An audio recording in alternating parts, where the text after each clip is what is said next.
పరిశుద్ధ జీవాధిపతి ఘనమైన వారికి స్తోత్రాలు చెల్లించుకుంటాం. నాయన గతించిన విశ్రాంతి నుంచి విశ్రాంతి వరకు నన్ను సంఘాన్ని సజీవమైన కాచి కాపాడి ఉదయకాల సమయంలో చిన్న మందిగా కూడి నీ మందిరంలో కూడి నేను ప్రార్థించడానికి ఇచ్చిన బాధ్యత బట్టి స్తోత్రాలు వందనాలు చెల్లించుకుంటాం. నాయన ఇవాళ నాయన నీ మందిరంలో ఒక్క దినం గడిపితే 1000 దినాల కంటే శ్రేష్టమంటారు. అలాంటి వాటిని మాకు ఇచ్చావంటే అది మా బలము కాదు, మా శక్తి కాదు తండ్రి. నీ ఉచితమైన కృపను బట్టి నీ అపారమైన ప్రేమను బట్టి నీకు వందనాలు చెల్లించుకుంటాను. ఎంతవరకు స్థితి ద్వారా బిడ్డలు నాయన స్థితి ఆరాధన చేసేవాడు మహిమ పొందవుతాను. నీకు స్తోత్రాలు. అనేక మంది బిడ్డలు తండ్రి వాళ్ళ జీవితంలో చేసిన సాక్ష్యాన్ని మందిరంలో వివరించారు తండ్రి. అది విని నువ్వు నేల నువ్వు మహిమ పొందాలి. నీకు స్తోత్రాలు చెల్లించుకుంటాం. నాయన ఇంకో తండ్రి నేను ఎంతమంది బిడ్డలు ఆసక్తితో నాయన భయముతో తండ్రి నీ సన్నిధికి వెళ్ళాలని నీ మందిరంలో కనబడాలని ఎంతో ఆశతో వచ్చారు తండ్రి. బిడ్డలు వచ్చిన బిడ్డలందరినీ సందర్భ జ్ఞాపకం చేసుకుని ఆయన ఏ బిడ్డలు ఆశతో వచ్చారు నాయన, ఏ తృష్ణతో వచ్చారో తండ్రి, ఏ బాధ ఏ వ్యాధులతో వచ్చారో నాయన నువ్వు సర్వం మెరిగిన దేవుడు తండ్రి. నీకు స్తోత్రాలు. వాళ్ళ సమస్యలను తీర్చు, వాళ్ళ ఆశలను తీర్చు నాయన. వాళ్ళతో నువ్వు మాట్లాడు నీకు స్తోత్రాలు. ఇదిగో నాయన నీ దయించాలి ప్రభా. నీ సిరువు శాతం అడుగుపరచుకొని నాతో మాతో మాట్లాడయ్యా. నీ వాక్యమే మమ్మల్ని బ్రతికిస్తాను తండ్రి. అది నాయన బాధలు అది మాకు నెమ్మది కలిగి చేస్తారు తండ్రి. చీకట్లో అది మాకు వెలుగునిస్తుంది నాయన. ఈ లోకంలో ఏ విధంగా జీవించాలో అది మాకు నేర్పిస్తారు తండ్రి. నీకు స్తోత్రాలు. ఎందుకంటే ఈ లోకంలో మేము యాత్రికులు నాయన, పరదేశులము తండ్రి. ఈ లోకం మాది కాదు తండ్రి నాయన. నేను ఈ లోకంలో ఏ విధంగా జీవించాలో మీ వాక్యంతో నాతో మాతో మాట్లాడు నాయన. వాక్యం విని విడిచిపెట్టేవాడిగా కాకుండా వాక్యానుసారమైన జీవితాలు మాకు దయచే బాబుగా గర్జించి నాయన నాయన ఒప్పుకొని నాయన నాయన విడిచిపెట్టడానికి నీకు ఒక తోడిగించమని అడుగుతున్నాం తండ్రి. నాయన ఈ సేవకులు కూడా నాయన వీడంతో ఆత్మశక్తితో నీకు బాబుగా నాయన నీకు స్తోత్రాలు తండ్రి. గూఢమైన నాయన మర్మాలను తెలియజేయండి నాయన. మమ్మల్ని ఏ విధంగా నడిపించాలో, ఈ లోకంలో ఏ విధంగా జీవించాలో నువ్వు పోలుగా ఉండి నాయన బిడ్డల ద్వారా మాతో మాట్లాడుతాను. నీ స్తోత్రాలు. నీ ఆత్మ జ్ఞానము దయచే, నీ శక్తి నీ బలము దయచే నాయన. నీ నాయన తండ్రి నాయన వారి ప్రయాణాల్లో రాకపోకలని కృప తోడిగించుకొని అడుగుతున్నాం తండ్రి. ఇంకా బహుబలంగా వాడబడడానికి నీ కృప తోడిగించయ్యా. నీకు స్తోత్రాలు. ఎంతో మంది బిడ్డలు అయితే నిర్లక్ష్యంతో వాళ్ళ గృహాల వద్ద ఉన్నారో తండ్రి. బిడ్డలతో మాట్లాడి ఆయన నీ మందిరంలో కనిపించాలని ఆశ ప్రతి ఒక్క బిడ్డకి దయచే, ప్రతి ఒక్క బిడ్డకి అతి కృష్ణ దయచేయమని అడుగుతున్నాం తండ్రి. యేసయ్యా నీకు వందనాలు తండ్రి. ఆయన ఆరాధనలో ఉండి ఆయన మా మధ్యను సంచరించి ఆత్మస్వరూపి నీ అద్భుత కార్యాలు ఆశ్చర్య కార్యాలు జరిగించి నీ మహిమ పొందమని అడుగుతున్నాం తండ్రి. ఇదిగో నాయన నాయన ఆరాధనలో నువ్వు ఉండి నాయన ఆది నుంచి అంచె వరకు నీవే అత్యంత వహించి నీవే మహిమ గంత ప్రభావాలు పొందమని అది త్వరలో రాబోతున్నా యేసయ్య శక్తి గల నామమున అడిగి వేడుకొంచున్నాం తండ్రి. ఆమేన్.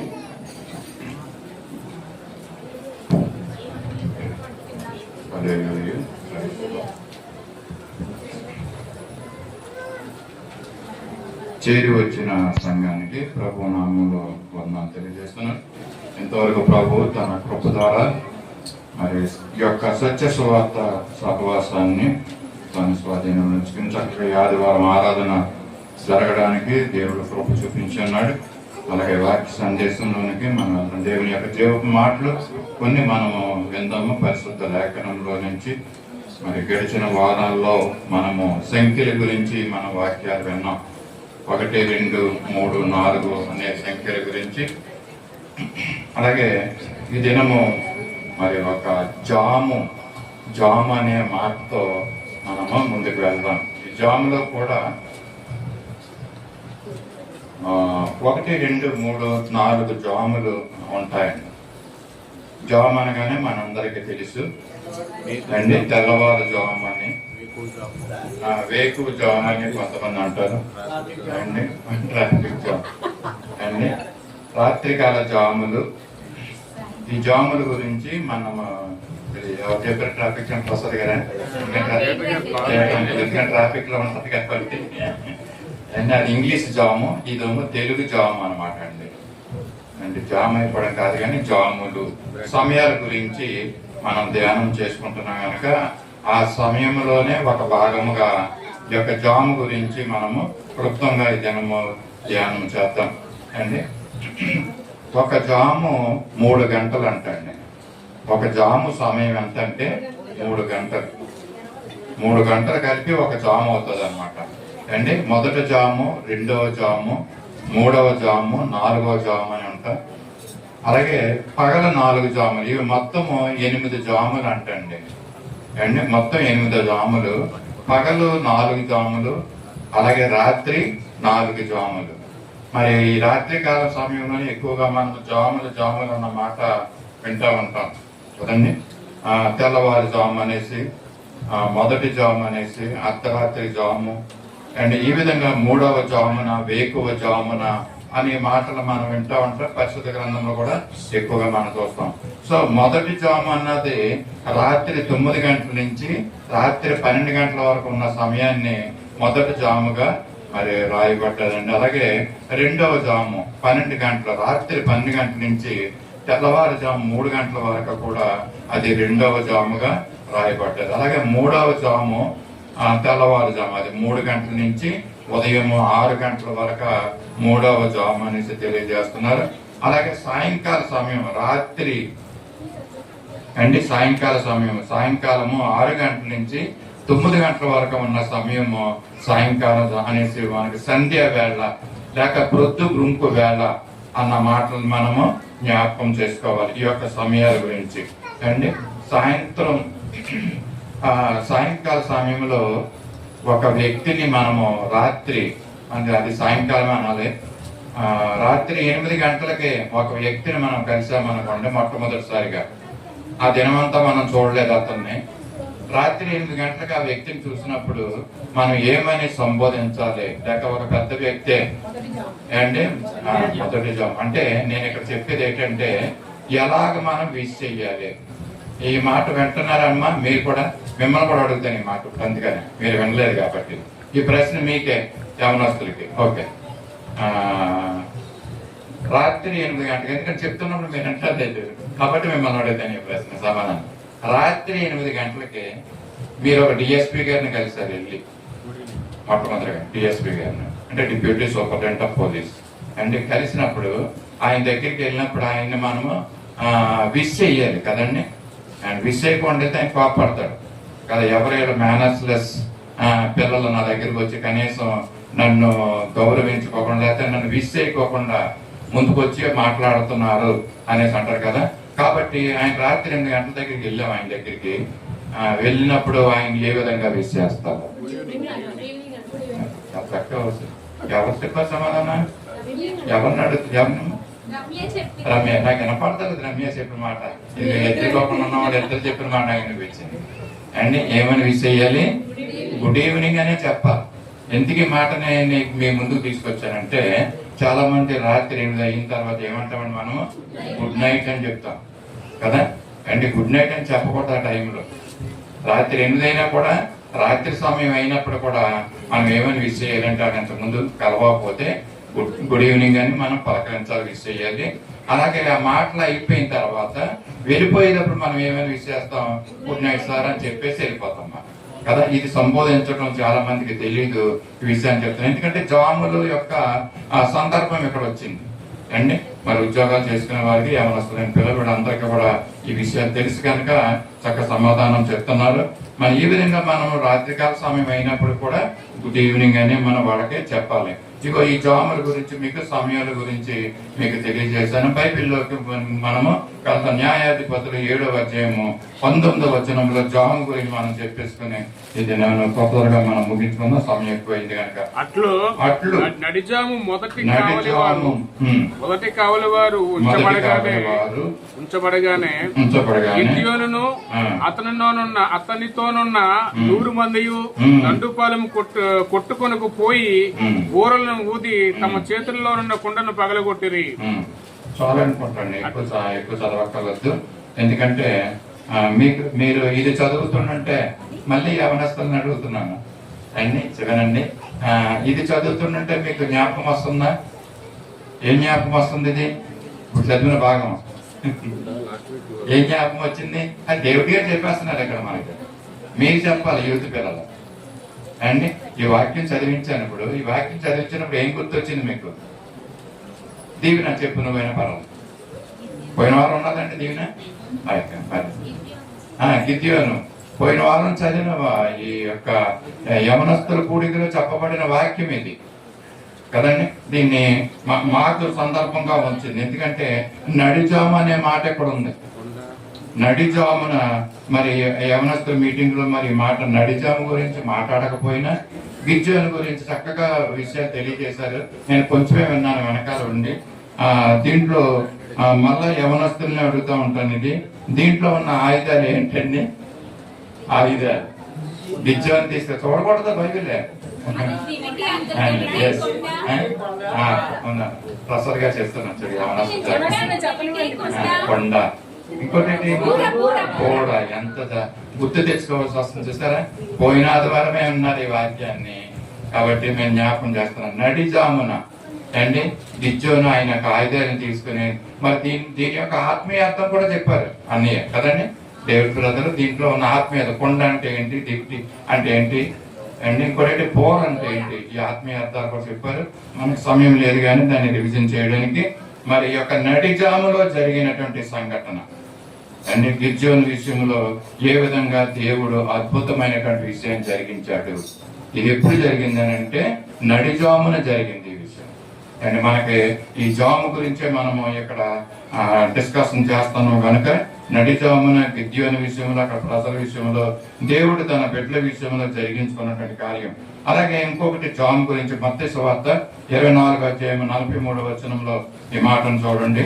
మరి మత్తయి సువార్త 24వ అధ్యాయం 43వ వచనం వాక్యం చదువుకున్నాం. తర్వాత ఏ జామున దొంగ వచ్చును ఇంటి యజమానికి తెలిసిన ఎడల అతడు మెలుపుగా ఉండి తన ఇంటికి కన్నం వేయడు. చాలండి. అంటే ఏ జామున దొంగ వస్తాడో ఇంటి యజమానికి తెలిస్తే అతను మెలుపుగా ఉండి ఆ దొంగతనం జరగకోకుండా చూస్తాడు. ఏ జామున వచ్చినప్పటికీ కూడా. మార్కు సువార్త 13వ అధ్యాయం 35వ వచనంలో మరొక మాటని ఇంటి యజమానుడు గురించి, ఇంటి యజమానుడు ప్రొద్దుగుంకి వచ్చును, అర్ధరాత్రి వచ్చును, ఓడు కూగినప్పుడు వచ్చును, తెల్లవారి ఉన్నప్పుడు వచ్చును, ఎప్పుడు వచ్చునో మీకు తెలియదు కనుక మీరు మరి మెలకువగా ఉండాలి. 35వ వచనంలో ఇంటి యజమానుడు ప్రొద్దుగుంకి వచ్చును. ఇందాక జాముల విషయం చెప్పినప్పుడు నేను చెప్పాను తెల్లవారుజామును, అర్ధరాత్రి అండ్ ప్రొద్దుగుంకినప్పుడు, కోడి కూర్చున్నప్పుడు అండ్ ఇవన్నీ కూడా దీంట్లో చక్కగా వాక్యాలు రాయబడి ఉన్నాయి. ఇంటి యజమానుడు ఎప్పుడు వస్తాడో తెలియదు కనుక అకస్మాత్తుగా వచ్చి మీరు నిద్రపోవచ్చు చూసినేమో కనుక మీరు మెరుగుగా నుండి అని తెలియజేస్తున్నాడండి. ఇంటి యజమానుడు ఒక దాసునికి యజమానత్వం అప్పచెప్పి దూర ప్రాంతం వెళ్ళి మరి ఎప్పుడు వస్తాడో తెలియదు. ఆ యజమానుడు వచ్చేటప్పటికి ఈయన నిద్రపోతా ఉంటే అండి ఆ ఇంటిని అప్పచెప్పినప్పుడు కదా కనుక ఎలాగుండాలంటే ఏ జామున వస్తాడో తెలియదు కనుక ప్రొద్దుగుంకినప్పుడు వస్తాడో, అర్ధరాత్రి వస్తాడో, కూడు కోసినప్పుడు వస్తాడో, తెల్లవారినప్పుడు వస్తాడో, అకస్మాత్తుగా వస్తాడు కనుక మీరు సిద్ధపడి ఉండమనేసి అంటున్నారండి. తెస్సలోనికైయుల మొదటి పత్రిక 4వ అధ్యాయం 16వ వచనం మనం చూద్దాం. తెస్సలోనికైయుల మొదటి పత్రిక 4వ అధ్యాయం 16వ వచనంలో యేసయ్య ఎలా వస్తున్నాడు? ఆర్భాటముతోను, ప్రధాన దూత శబ్దముతోను, దేవుని బోరతోను పరలోకము నుండి ప్రభువు దిగి వచ్చును. ఇక్కడ యేసు ప్రభు యొక్క రాకడ ఎలాగుంటుందో తెలియజేస్తున్నారు. ఎలాగొస్తున్నాడు అంటే ప్రభువు ఆర్భాటంతో వస్తున్నాడు అంటే అండి ప్రధాన దూత శబ్దముతో. శబ్దాలు మరి ఒక 1000 మంది పెళ్లిళ్ళ శబ్దం ఎలా ఉంటుందో ఆ విధంగా అంత శబ్దంతో వస్తున్నాడము. దేవుని బోరతో, దేవుని యొక్క బోరలు ఊరుతూ ఉంటారండి. పరలోకం నుండి ప్రభువు దిగి వస్తామంటున్నాడంటే మనం పైని చూస్తూ ఉంటుంటే యేసు ప్రభు తన దూతలతో మేఘముల మీద ప్రధాన దూతల శబ్దముతో బోరతో ఆ విధంగా యేసు ప్రభులు వారి పెండ్లి కుమారుడిగా సిద్ధపడి దిగి వస్తా ఉంటున్నాడండి. అండి ఏ విధంగా వస్తున్నాడో యేసు ప్రభు ఇక్కడ తెలియజేశారు. మరి యోబు గారికి నేను ఒక మాట చెప్తాను. రేపటి వచ్చే ఆదివారం రోజున వింటున్నారండి, వచ్చే ఆదివారం రోజున ఒక చీఫ్ గెస్ట్ మన దగ్గరికి వస్తున్నాడు అండి. ఆయన ఎన్ఫీల్డ్ బండి మీద వస్తాడు, ఈ రోడ్డు మీద అండి వస్తాడు. ఆయనకి తెల్ల డ్రెస్ వేసుకుంటాడండి, వైట్ డ్రెస్ అండి. మెడలో నల్లటి బ్యాగ్ ఉంటుంది. ఆ బ్యాగ్ లో ఒక బైబిల్, ఒక వాటర్ బాటిల్ ఉంటుంది. అంటే మన దగ్గరికి వచ్చే చీఫ్ గెస్ట్ ఎలా ఉంటున్నాడో చెప్పాను ఆయనకి. మీరు వెళ్ళి ఆయన రిసీవ్ చేసుకోవాలి. యోబు గారు మీరు వెళ్ళి రోడ్డు మీద ఆయన రిసీవ్ చేసుకుని ఇక్కడ తీసుకురావాలి, అది మీ పని అప్ చెప్పాను అనమాట. ఇప్పుడు యోబు గారు ఏం చెప్తారు? యోబు గారు ఏమైనా అడుగుతారండి మనల్ని? మీరు చెప్పాలి సమాధానం, మీరు చెప్పాలి. ఆ ప్రశ్న అడగాలి మీరు కదండి. ఎప్పుడు వస్తారని మీరు అడగాలి. నీకంటే ముందు డేవిడ్ గారు చెప్పేశారు మీ దగ్గర నుంచి వస్తానని నేను ఎక్స్పెక్ట్ చేశాను అండి. ఆయన ఎలాగ వస్తాడు?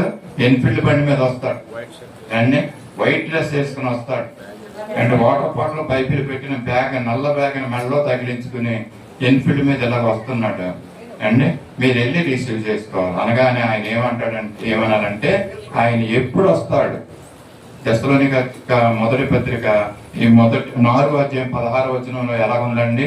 ఆయన ఎలాగ వస్తాడంటే యేసు ప్రభువు వారు అంటే ఆర్భాటంతో, బోరతోను, దేవుని బోరతో, ప్రధాన దూత శబ్దముతో ఇవన్నీ వస్తాడని ఇక్కడ అపోస్తులుడని పౌలు చెప్తున్నాడు. కానీ ఆయన ఎప్పుడు వస్తాడో చెప్పడం. అది ఎలాగ వస్తాడంటే ఆయన దొంగ వచ్చినట్లు అన్ని, ఆయన అకస్మాత్తుగా వస్తాడంటండి. మరి కనుక మనం ఎలాగ ఉండాలంటే సిద్ధపడి ఉండాలి.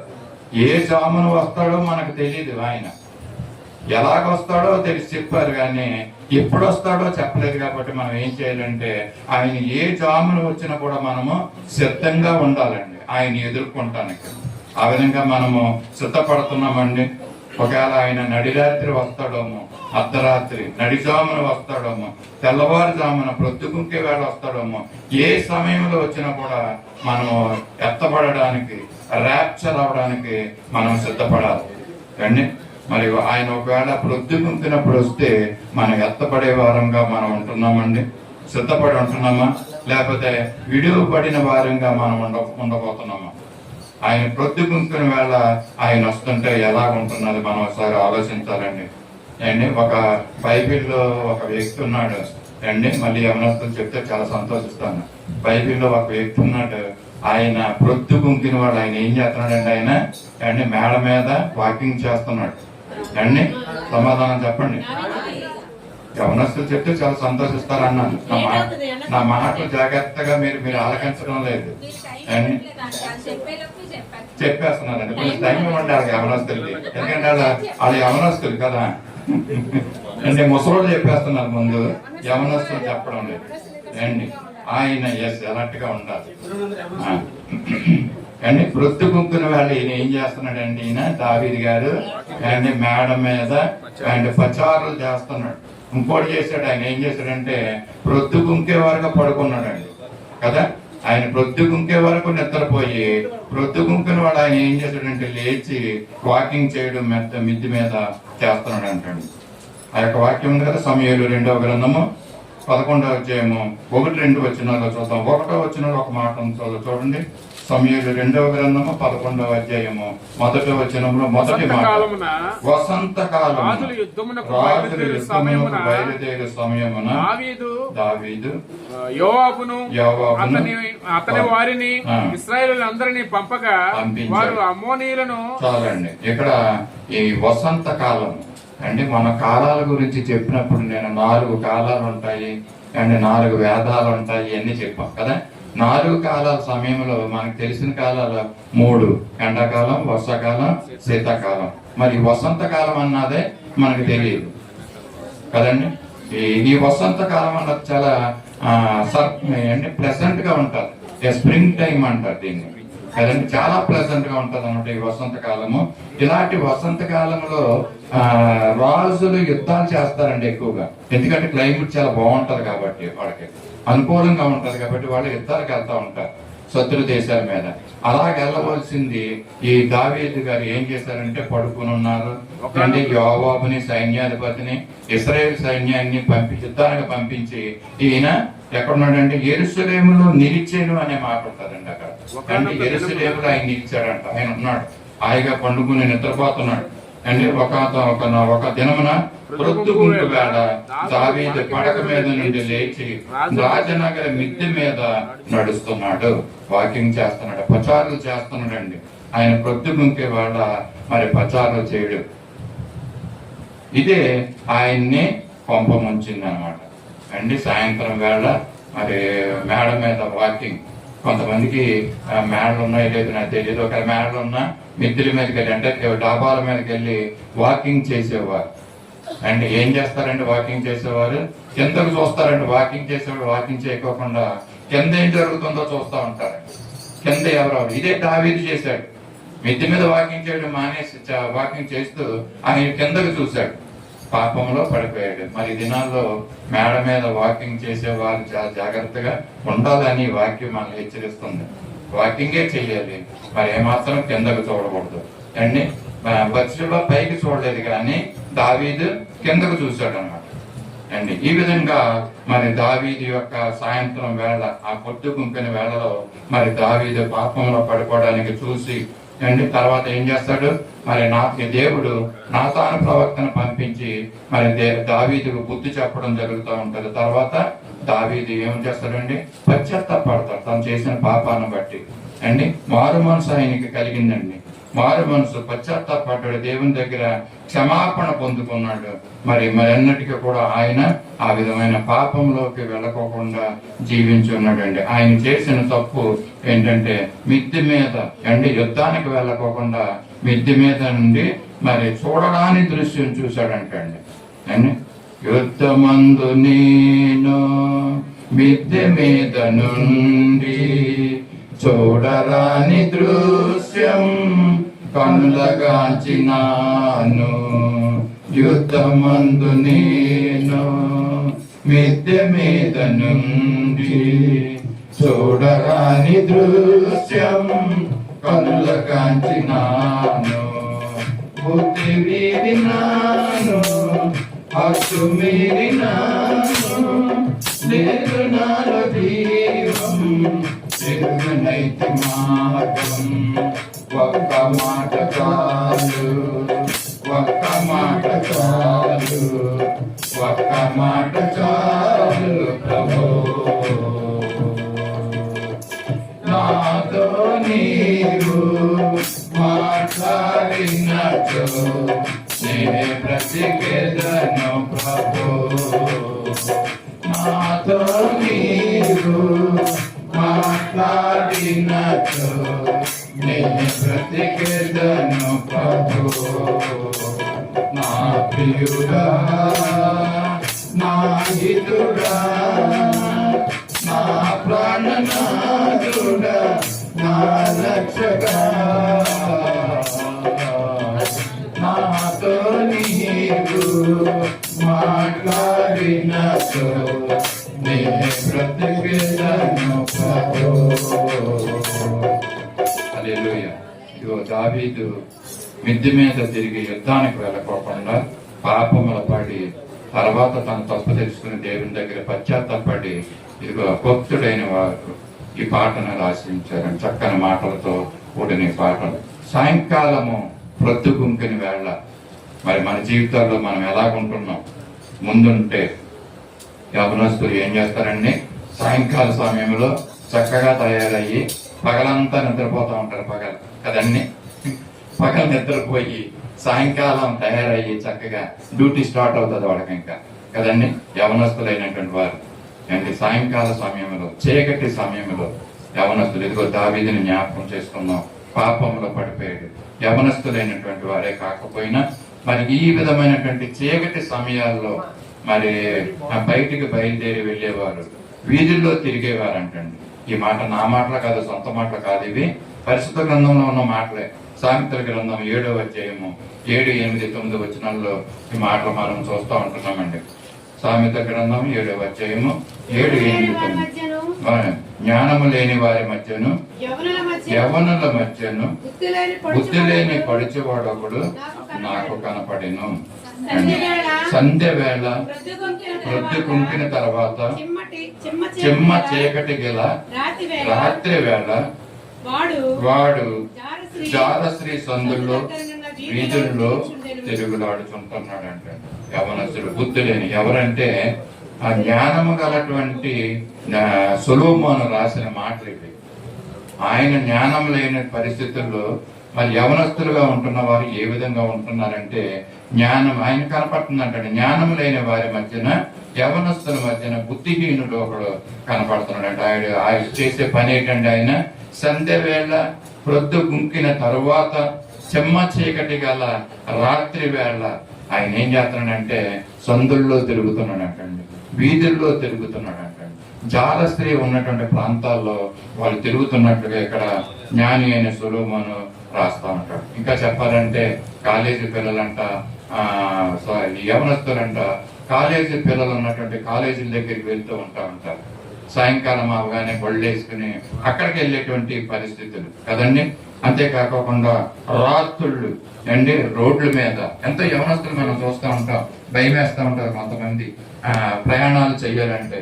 అర్ధరాత్రి వేళ రోడ్ల మీద ఉంటున్నటువంటి పరిస్థితులు మనము చూస్తూ ఉంటున్నాం అండి. జాముల గురించి మనము ధ్యానం చేస్తూ ఉంటున్నాం. జాములు, రాత్రి జాముల్లో జరుగుతున్నటువంటి సంఘటనలు, సాయంకాల జాముల్లో జరుగుతున్నటువంటి సంఘటనలు అండి, ప్రొద్దు గుంక వేళ జరుగుతున్నటువంటి సంఘటనలు మనము చూస్తూ ఉంటున్నాము. మరి మరొక యవనస్తుడు ఉన్నాడండి, ఒక యవనస్తుడు. ఈయనకి ఇంకా వివాహం అవ్వలేదు, ఒక యవనస్తుడు. అయితే ఈ యవనస్తుడు అయితే చాలా చక్కగా దేవుని మార్గాల్లో నడుస్తున్నటువంటి యవనస్తుడు, వివాహం కాలేదు. ఆదికాండం 28వ అధ్యాయము 10వ వచనంలో ఈ మాటలు మనం చూస్తూ ఉంటున్నాం అండి. వివాహం కాని యవనస్తుడు ఏ విధంగా ఉన్నాడో, మరి ప్రొద్దుగుంకుని వేళ ఆయన జీవితంలో ఏ విధమైనటువంటి మార్పు ఉందో చూద్దాం. ఆదికాండం 28:10. యాకోబు బయలుదేరి వెళుచు ఒక చోట చేరి ప్రొద్దుగూకినందున అక్కడ ఆ రాత్రి నిలిచిపోయి ఆ చోటు రాళ్లలో ఒకటి తీసుకొని తనకు తలగాడగా చేసుకొని అక్కడ పండుకొనేను. చాలండి. ఇక్కడ మరి ఈ యవనస్తుడైనటువంటి యాకోబు అండి బెత్షెబాను బయలుదేరాడు. పొద్దు గుంకుని వేళ అయిపోయింది, ప్రొద్దు గుంకు పోయింది, సాయంకాలం అయిపోయింది, చీకటి అవుతుంది. ఆ సమయంలో ఆయన ఏం చేశాడండి అంటే ఒక రాయిని తీసుకుని తలగడగా పెట్టుకున్నప్పుడు మరి అదే కాకుండా మరొక పరిస్థితి ఆదికాండం 32:24 వచనంలో అదే యాకోబు ఏం చేస్తున్నాడు ఎక్కడనంటే యాకోబు ఒక్కడు మిగిలిపోయాను, ఒక నరుడు తెల్లవారు అతనితో పెనుగులాడుతున్నాడు అండి. యాకోబు ఏం చేస్తున్నాడంటే ఇక్కడ మరి తెల్లవారులు కూడా పెనుగులాడే పరిస్థితి ఆ రాత్రి పూట అండి. ఆయన పెనుగులాడి ఆయన ఆ ఆత్మీయ స్థితిలో, ఆత్మీయ జీవితంలో ఆయన ఆశీర్వాదాలు పొందుకున్నటువంటి ఆ రాత్రి సమయంలో అండి యాకోబు పొందుకున్నటువంటి ఆశీర్వాదము అండి, యాకోబు ఇశ్రాయేలుగా మారినటువంటి ఆ యొక్క సమయము, ఆ యొక్క స్థలము మనము చూస్తూ ఉంటున్నాము. మోసగాడిగా ఉంటున్నటువంటి యాకోబు అండి తండ్రి ఇంటి నుంచి బయలుదేరాడు, మామ ఇంటి దగ్గరికి వెళ్ళాడండి. ఈ మోసగాడైనటువంటి యాకోబు మరి తన మామ చేత మోసగించబడ్డాడండి కదా. అని అప్పుడు తర్వాత ఆయన మరి అనేకమైనటువంటి ఆస్తితో తిరిగి వస్తున్నప్పుడు అండి ఆ ప్రాంతానికి వస్తున్నప్పుడు ఆయన ఆ రాత్రి పూట మరి ఈ యొక్క మందలన్నింటినీ పంపించాడు. యాసావుని ఎదుర్కొనడానికి వెళ్తున్నప్పుడు ఆ రాత్రి పూట ఆయన ఒక్కడే నిలిచిపోయాడండి. ఆయన ఒక్కడే నిలిచిపోయి మరి అక్కడ రాత్రి పూట ఆ యొక్క దేవదూతతో మరి పెనుగులాడుతున్నటువంటి సందర్భం అండి. ఆయన ఎన్నో శారీరక భౌతికమైనటువంటి ఆశీర్వాదాలు అయితే ఆయన పొందుకున్నాడు, కానీ ఇదిగో ఆయన ఆత్మలో, ఆయన జీవితంలో లేనటువంటి ఆత్మీయ ఆశీర్వాదాల కోసం ఆ రాత్రి అంతా పెనుగులాడాడండి. పెనుగులాడిన తత్ఫలితంగా ఆయన ఏం పొందుకున్నాడంటే ఆశీర్వాదాన్ని పొందుకున్నటువంటి వ్యక్తి యాకోబు. పెనుగులాడిన తర్వాత కదండి ఆయన పేరు యాకోబు నుండి ఇశ్రాయేలుగా మార్చబడ్డాడండి. మోసగాడి నుంచి ఆశీర్వదించబడిన వ్యక్తిగా ఇదిగో ఆయన నుంచి అనేకమైనటువంటి తరాలు వంశాలు ఆశీర్వదించబడినట్టుగా మనం చూస్తున్నాం. ఇది సమయం ఎప్పుడంటే ఇదిగో ప్రొద్దు గుంకిన వేళ యాకోబు జీవితంలో జరిగినటువంటి ఆశ్చర్యమైనటువంటి కార్యం అది. ఆయన జీవితంలో పొందినటువంటి ఆశీర్వాదం అది ప్రొద్దు గుంకుని వేళ. ఇదిగో దావీదు జీవితంలో ప్రొద్దు గుంకుని వేళ అది కీడుగా అయ్యిందండి అండి. అది ఆయన కీడుని తెచ్చిపెట్టుకున్నాడు, దుఃఖాన్ని తెచ్చిపెట్టుకున్నాడు దావీదు. అయితే యాకోబు ప్రొద్దు గుంకిన వేళ ఆయన జీవితం ఆశీర్వాదంగా మారడం, మరి ఆయన ఆశీర్వాదాన్ని పొందుకుంటాం మనం చూస్తున్నామండి. సో యాకోబు పొందుకున్నాడు మేలుని, ఇదిగో మనం ఈ సమయంలో వాక్యాన్ని వింటున్నటువంటి మనము మరి మన ప్రొద్దు గుంపున వేళల్లో సాయంకాల దినాల్లో మన జీవితాలు ఎలాగుంటున్నాయి, అవి ఆశీర్వదకరంగా ఉంటున్నాయా, దుఃఖాన్ని కొని తెచ్చుకునే విధంగా మనం జీవిస్తున్నామా, అంటే కీడుని మనం పొందుకుంటున్నామా? ఇదిగో దావీదుని యాకోబుని దేవుడు ముందుంచాడు మన ముందు. ఇదేనా? ఇదిగో యాకోబులాగా ప్రొద్దుగుంకిన సమయంలో మనం ప్రార్థన చేసుకోవాలి. ఎందుకు ప్రార్థన చేసుకోవాలంటే ఆయన రాకడ ఎప్పుడో మనకి తెలియదు కనుక మనం సిద్ధపడి ఉండాలండి. అది ఏ జాములో వచ్చినా రాకడ, ఏ సమయంలో వచ్చినప్పుడు కూడా మనం సిద్ధపడి యాకోబులా ఉండాలని ఈ యొక్క మధ్యాహ్న కాల సమయంలో దేవుడు మనకి తెలియజేస్తున్నాడు. ఇప్పటి వరకు మరి సాయంకాల వేళలో ప్రొద్దుగుంకే వేళ సమయాల్లో మరి జరిగిన ఒకటి రెండు సంఘటనలు మనం జ్ఞాపకం చేసుకున్నాం.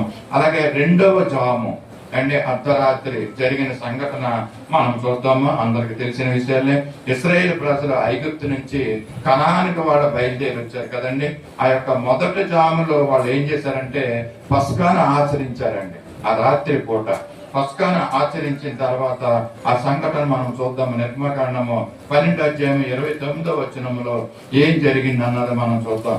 ఆ రెండవ జాములో అర్ధరాత్రి వేళ జరిగినది ఏమనగా, సింహాసనం మీద కూర్చున్న ఫరో మొదలుకొని చెరసాలలోనున్న ఖైదీ యొక్క తొలి పిల్ల వరకు ఐగుప్తు దేశమందలి తొలి పిల్లలందరినీ, పశువుల తొలి పిల్లలను యెహోవా హతము చేశాడంటండి. ఇది రెండవ జాములో అర్ధరాత్రి సమయంలో ఐగుప్తు దేశంలో జరిగినటువంటి సంఘటన ఈ సంఘటన కదండి. మరి ఇశ్రాయేలు ప్రజలైతే మరి పస్కాను ఆచరించి వాళ్ళు ఆ యొక్క ద్వారబంధముల మీద, నిలువు కమ్మెల మీద, అడ్డ కమ్మెల మీద ఆ రక్తాన్ని ప్రోక్షించుకుని మరి వాళ్ళ రక్షణ యొక్క స్థలంలో వాళ్ళు ఉన్నారు. ఐగుప్తు ప్రజలైతే నిర్భయంగా వాళ్ళు మరి జీవిస్తున్నటువంటి సమయం, దేవుడు అంటే భయం లేనటువంటి ఆ స్థితిలో వాళ్ళు జీవిస్తున్నప్పుడు ఆ అర్ధరాత్రి జరిగిన సంఘటన ఏమంటే, ఇదిగో సింహాసనం మీద ఉన్నటువంటి ఫరో మొదలుకొని ఇదిగో మరి అక్కడ ఉన్నటువంటి చెరసాలలో ఉన్న ఖైదీ యొక్క తొలి పిల్ల వరకు కూడా ఇదిగో ఆ యొక్క తొలిచూరి పిల్లలు ఆ యెహోవా చేత హతము చేయబడినట్లుగా మనము చూస్తున్నాము. అండ్ సిద్ధపాటు లేని ఐగుప్తులు అండ్ దేవుడు అంటే భయం లేనటువంటి ఐగుప్తులు దేవుని దూత చేత సంహరించబడ్డారు. భయం లేనటువంటి జీవితాలు అయితే సిద్ధపడినటువంటి ఇశ్రాయేలీయులు కాపాడబడ్డారండి కదండి. వాళ్ళు కాపాడబడ్డారు. ఐగుప్తులైతే యెహోవా చేత సంహరించబడ్డాడు. యేసయ్య రాకడంటే మరి దుష్టులకు భయమేనంటండి, భక్తులకైతే అది జయం అంట. దుష్టులకు అది భయం పడవలసినటువంటి పరిస్థితి, భక్తులైతే ఎంతో జయము పొందినటువంటి పరిస్థితి. ఎందుకంటే ఇంకా దాని తర్వాత వాళ్ళకి ఏ విధమైన కష్టాలు, బాధలు ఏమి ఉండవని దేవుని రాకడ కోసం మనం సిద్ధపడి ఉంటే గనక, ఇదిగో బుద్ధి లేని కన్యకులు, బుద్ధి గల కన్యకుల గురించి మనకు తెలుసు. వాళ్ళు ఎంతో తొందరపాటుతో ఉంటున్నారు, భయముతో ఉంటున్నారు. సిద్ధపాటు లేనటువంటి కన్యకులు అయితే సిద్ధపడిన కన్యకులు వాళ్ళు ఎత్తపడి ఆనందంతో మరి ప్రభుతో వెళ్ళడం మన పరిస్థితులు మనకు తెలుసు. కనుక మనం ఎలా ఉండాలంటే దేవుని యొక్క రాకడ కొరకు, యేసయ్య రాకడ కొరకు మనం సిద్ధపడి ఉండాలండి. యాకోబు ఏ విధంగా సిద్ధపడ్డాడో, ప్రార్థనతో సిద్ధపడుతున్నాడో ఆ విధంగా మనం కూడా మరి ఏ జామున వచ్చినా, ఒకవేళ రెండవ జామున వచ్చినా కూడా మనం సిద్ధపడి మనం ఉండాలండి. ఇశ్రాయేలు ప్రజల వలె మనం సిద్ధపడి ఉండాలని ఇలా యొక్క మధ్యాహ్నకాల సమయంలో దేవుడు మనకు తెలియజేస్తున్నాడు. అర్ధరాత్రి జరిగిన మరొక రెండవ సంఘటన మనం చూద్దాం. రెండవ జాములో రెండవ సంఘటన హిజ్కియా యొక్క దినాల్లో జరిగినటువంటి పరిస్థితి. యోదాయ రాజు అయిన హిజ్కియా దినాల్లో అశ్షూరు వారి ప్రజలకు జరిగిన సంఘటన అండి. ఇది రాజులు 2వ గ్రంథము 19:35 ఆ మాటను మనం చూస్తున్నాం. యోధా రాజు అయిన హిజ్కియా దినాల్లో అశ్షూరు రాజుకు వారి ప్రజలకు జరిగినటువంటి అర్ధరాత్రి జరిగినటువంటి ఆ రాత్రి యెహోవా దూత బయలుదేరి అశ్షూరు వారి దండుపేటలో 185,000 మందిని హతం చేశాను అండి. తెల్లవారి ఆ రాత్రి యోధావారి గురించి మరి అశ్షూరు వారు యుద్ధానికి సిద్ధపడుతున్నారంటండి. ఆ యుద్ధానికి సిద్ధపడుతున్నప్పుడు మరి దేవుడు ఒక దూతను పంపించి ఆ అశ్షూరు యొక్క రాజుని, ఆ అశ్షూరు యొక్క ప్రజల్ని 185,000 మందిని చంపేసినట్లుగా మనం చూస్తున్నాం అండి. అర్ధరాత్రి వేళ మరి రెండవ జామున రెండో సంఘటన జరగడం మనము ఇక్కడ మనం చూస్తున్నాం. యోధా వారి మీదకి అశ్షూరు రాజు అయిన సన్హరీబు ఆయన పేరండి. యుద్ధం వాళ్ళకి చెప్తున్నాడు అనమాట. ఇదిగో ఫలానా రాజు, సిరియా రాజు మీ మీదకి యుద్ధానికి వస్తున్నాడు కనుక మీరు అక్కడి నుంచి తప్పుకోండి అని అనగానే వాళ్ళు అక్కడి నుంచి వేరే ప్రాంతానికి వెళ్ళడం జరుగుతూ ఉంటుంది. ఈ సందర్భం మనము రాజుల 2వ గ్రంథము 6వ అధ్యాయము 14వ వచనంలో మనం చూస్తున్నామండి. రాజుల 2వ గ్రంథము 6వ అధ్యాయం 14. రాజు అంటే సిరియా రాజు గుర్రములను గొప్ప సైన్యమును పంపాడు. వారు రాత్రి వేళ వచ్చి నలుదిశలను పట్టణమును చుట్టుకొనగా వాళ్ళ 4 పక్కల కూడా వచ్చి ఎవరంటే సిరియా యొక్క ఆ సైన్యం గుర్రములతోటి మరి రథములతోటి వచ్చారంటండి. వచ్చి అక్కడ చుట్టుముట్టినట్టుగా మనం చూస్తున్నాం. ఏంటంటే ఎన్నిసార్లు ఈ సిరియా రాజు యుద్ధానికి వస్తున్న ఇశ్రాయేలు ప్రజల మీద వాళ్ళు ముందుగా తెలుసుకుంటున్నారు ఎలా జరుగుతుంది అన్న విషయాన్ని. సిరియా రాజు జరుగుతుంటే ఇదిగో వాళ్ళలో ఒక ప్రవక్త ఉన్నాడండి. ఆ ప్రవక్త పేరు ఎలీసా అనేసి చెప్పినప్పుడు అయితే మనం ఈసారి వాళ్ళ ఇశ్రాయేలు ప్రజలు కాదు కానీ ఆ ఎలీసానే చంపుదామనేసి ఈ యొక్క రాజు అయినటువంటి బెన్హదద్, సిరియా రాజు అయినటువంటి ఈ రాజు ఏం చేస్తాడంటే మరి గొప్ప సైన్యాన్ని ఏదో గుర్రాన్ని రథాలని మరి ఎలీసాని చంపడం కోసం పంపించాడండి. పంపించినప్పుడు ఆ రాత్రి పూట అది జరిగినటువంటి సందర్భం ఇది. మరి తెల్లవారి గ్యాజీ మనకు తెలుసు కదండి, ఎలీసా యొక్క శిష్యుడు. గ్యాజీ లేసి చూసినప్పుడు ఇదిగో ఆ యొక్క పట్టణం చుట్టూ ఆ రథాలు గుర్రాలు ఉండడం చూసి ఆ గ్యాజీ ఎంతగానో భయపడిపోయాడండి. భయపడిపోయి తన గురువు గారికి చెప్తాడండి ఎలీసాకి, అయ్యో నా ఏలిన వాడ, ఇదిగో మన చుట్టూ ఇన్ని గుర్రాలు ఇన్ని రథాలు ఉన్నాయి, చుట్టుముట్టారని అన్నప్పుడు ఎలీసా చూసి మరి గెహజీతో చెప్తాడు, ఇదిగో దేవుని అడుగుతాడు, దేవా ఈయన యొక్క కండ్లను తెరవమని అన్నప్పుడు ఇదిగో ఈ గెహజీ యొక్క కండ్లను తెరిచినప్పుడు అక్కడ ఏముంటాయండి, మనం ఆ యొక్క వాక్యాన్ని మనం చూద్దామా, తడుముకుంటూ ఉంటారండి కదా. అంటే ఎలీసా చుట్టూనట 17వ వచనంలో ఉంటది ఆ మాట. ఎక్కడంటే రాజులు 2వ గ్రంథము 6వ అధ్యాయము 17వ వచనంలో ఈ మాట, ఎలీసా చుట్టూను దయచేసి ఎలీసా ఏం చెప్తాడంటే గెహజీ తోటి, నువ్వు భయపడవద్దు అండి, మన పక్షమునున్నవాడు వారి కంటే అదుకులని చెప్పి 17వ వచనప్పుడు చూద్దాం. ఎలీసా చుట్టూను పర్వతము అగ్ని గుర్రముల చేత రథముల చేతను నిండి ఉండుట చూచాను. ఇదిగోండి ఎలీసా చుట్టూ ఏమున్నాయంటే అండి, పర్వతం ఉందంటండి, అగ్ని గుర్రములు ఉన్నాయంట, రథాలు ఉన్నాయంటండి. ఇంగ్లీష్ పర్వతం the mountain was full of horses and chariots of fire.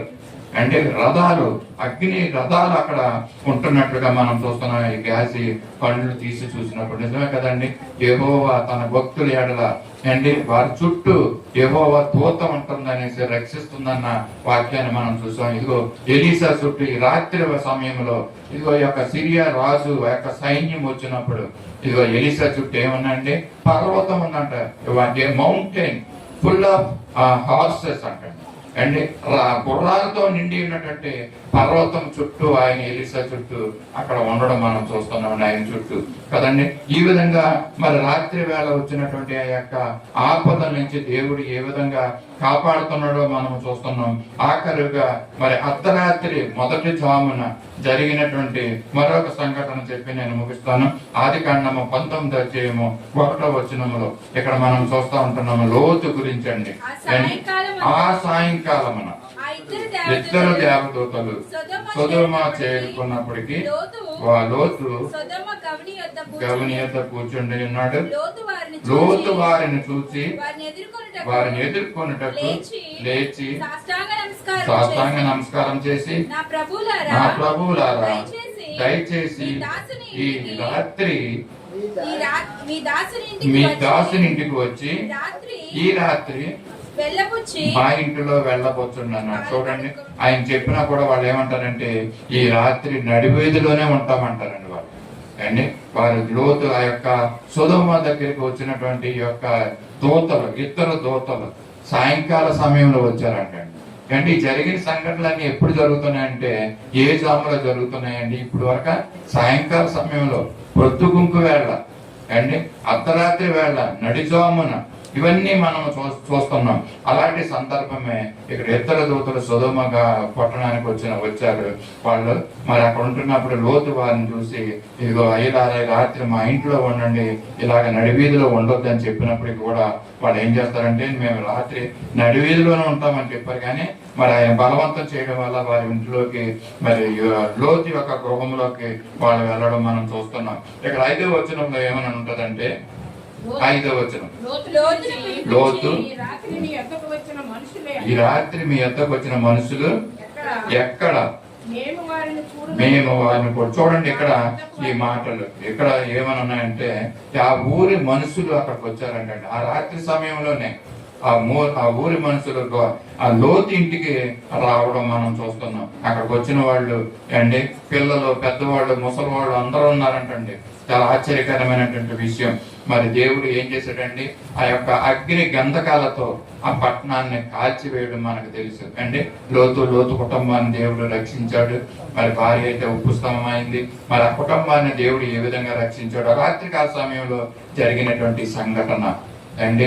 సాయంకాల వేళలో, ప్రొద్దు గుంపు వేళలో, అర్ధరాత్రి సమయంలో, రాత్రి వేళలు, జాములు అండి, మొదటి జామున, 2వ జామున, 3వ జామున, 4వ జామున ఏం జరిగిందో మనము కొన్ని విషయాలు మనం జ్ఞాపకం చేసుకున్నాం ఈ యొక్క మధ్యాహ్నకాల సమయంలో. మరొక విషయం తెలుసు కదండి, ఇందాక చదువుకున్న మార్కు సువార్తలో కోడి కూసే సమయం అండి, తెల్లవారుజామున. మనకు కోడి కూయడం అనగానే మనకి ఎవరు గుర్తొచ్చేస్తారు?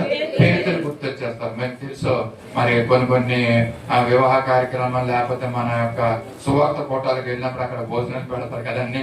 ఏమి వేసి పెట్టారంటే అండి, పేతురుని వేసి పెట్టారంటారు అక్కడ. అంటే ఈ షార్ట్ ఫార్మ్స్ అన్నమాట.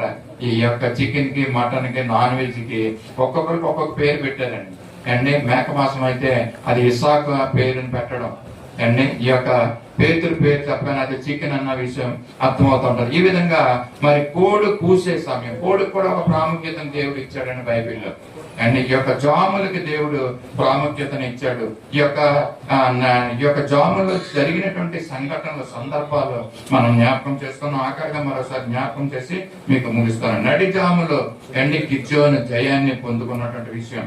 ఏ జామున దొంగ వస్తాడో మనకు తెలియదు కనుక ఇంటి యజమానుడు ఏ విధంగా సిద్ధపడి ఉంటాడో ఆ విధంగా మనం సిద్ధపడి ఉండాలని దేవుడు మనకు తెలియజేస్తున్నాడు. యేసయ్య రాకట ఎలా వస్తుందంటే, రాకట ఆర్భాటంతోనూ, ప్రధాన దూత శబ్దంతోనూ, దేవుని బోరతో వస్తాడు కనుక మనము సిద్ధపడి ఉండాలనేసి మనం జ్ఞాపకం చేసుకున్నాం. అలాగే వసంత కాలం గురించి మనం జ్ఞాపకం చేసుకున్నాం. దావీదు మిద్ది మీద ఏ విధంగా ఉన్నాడో, యుద్ధానికి వెళ్ళకోకుండా పాపంలో ఏ విధంగా పడిపోయాడు. ఇదిగో మేడ మీద వాకింగ్ చేసేవారు ఏ విధంగా జాగ్రత్తగా ఉండాలో ప్రొద్దుగుంకే వేళ, సాయంకాల సమయంలో మనకు తెలియజేశారు. జ్ఞానము లేని పడుచువాడు అండ్ వీధుల్లో ఏ విధంగా తిరుగుతూ ఉంటున్నాడు. సో మనము ఏ విధంగా సిద్ధపడి ఉండాలో ఈ మాటలు మనకు దేవుడు తెలియజేశాడు. యాకోబు అయితే తెల్లవారు వరకు పెనుగులాడాడండి అండ్ పెనుగులాడే జీవితాలు, ప్రార్థించే జీవితాలు మనకు ఉండాలి.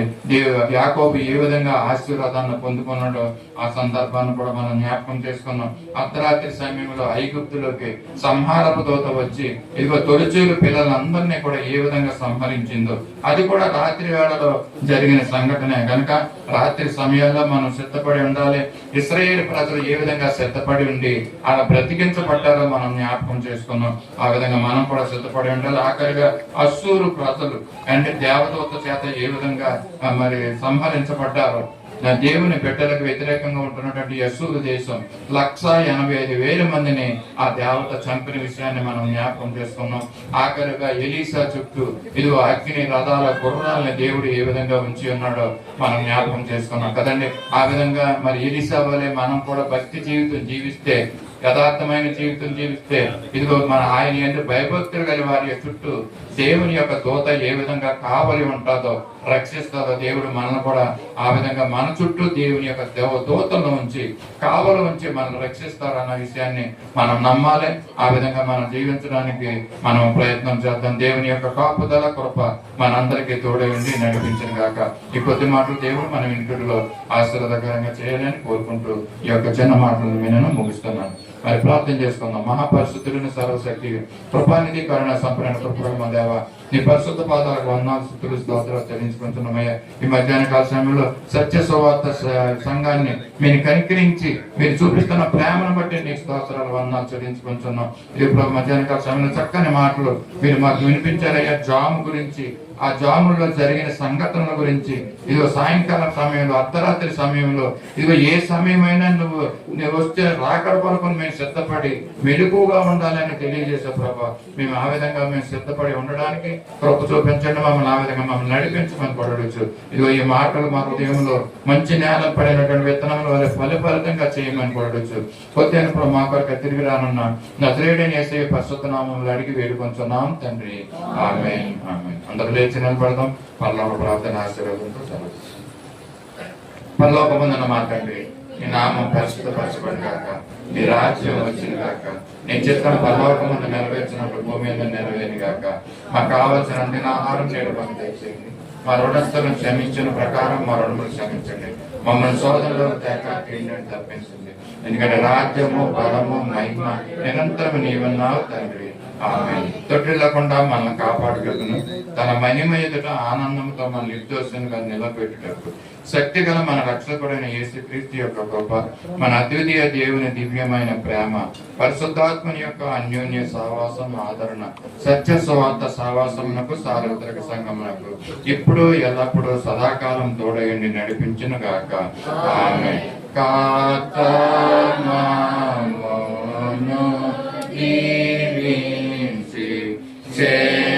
క్షేమాన్నిచ్చి పంపుము,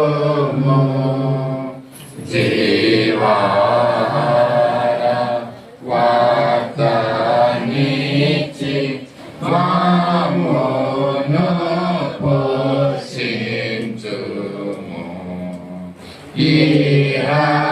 నిన్ను వేడుకొని బాగుగా స్తుతింతుము. పరమందు చేరి ఇంకా స్తోత్రము చెల్లింతుము. ఆమేన్. అందరికీ వందనాలండి. ప్రార్థన అవసరతలు కలిగిన వారు మేడం ప్రార్థన అమ్మగారు